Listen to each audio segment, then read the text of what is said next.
I love cheese. Yeah. And recently, I discovered Whispering Pines. Yeah. And they have cheeses, they're past Best Buy date. And they get, to me, they get better. Now, they say cheese and wine. Now, if you don't go way beyond, but. So sometimes just getting that brie that is well ripened is, I get this, wow.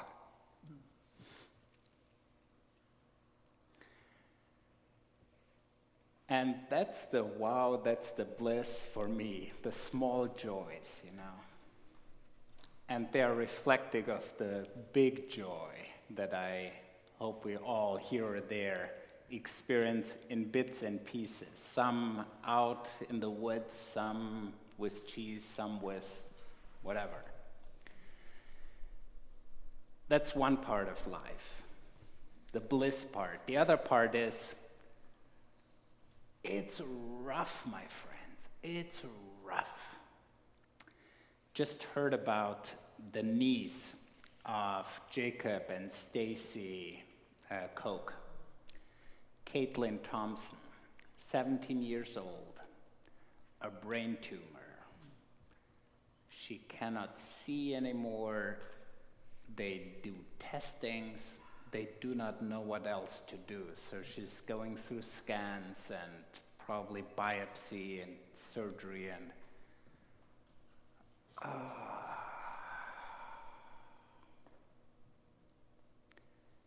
there is so much heartbreak and suffering just seeing one teenager and her whole family struggling and suffering and hurting, and feels like, not just feels like, it's heartbreak, it's heartache, it's just rough. And in between those two realities we live. On one hand, the small joys, the gratitude we have. On the other hand, the great suffering, the great pain that we come and that we bring and share with one another and with the living God. Now, one of my mentors or one of my colleagues says, people do not come to church to be healed or fixed or cured, but they come to have their wounds blessed. I'll tell you why this makes sense to me. We all know there is no cure for being human, and our human condition includes suffering. You just cannot cure humankind, human nature, and suffering includes that. There's no fix for many of our pains. It's good to have some pain relief when we need it and all, but that's not the suffering that we experience. There is suffering for which there is no medication.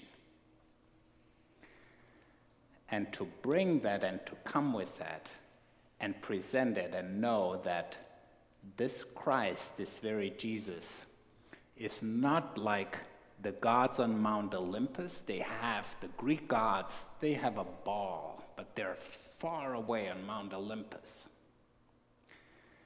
Jesus is walking in our shoes, basically, with us, down on the ground, got his hands dirty. So in our brokenness, he is coming. That's where we find meaning when we're together and opening up and invite him in. Mary Oliver has a beautiful poem that for me fits very well this.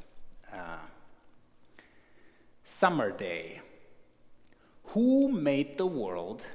Who made the swan? The black bear. Who made the grasshopper? This grasshopper, I mean, the one who has flung herself out of the grass, the one who is eating sugar out of my hand, who is moving her jaws back and forth instead of up and down, who is grazing around with her enormous and complicated eyes, who is gazing around with her enormous and complicated eyes. Now she lifts her pale forearms and thoroughly washes her face. Now she snaps her wings open and floats away. I don't know exactly what a prayer is. I do know how to pay attention, how to fall down into the grass, how to kneel in the grass, how to be idle and blessed, how to stroll through the fields, which is what I have been doing all day. Tell me, what else should I have done? Doesn't everything die at last, and too soon? Tell me, what is it you plan to do with your one wild and precious life? What are you gonna do with your one wild and precious life?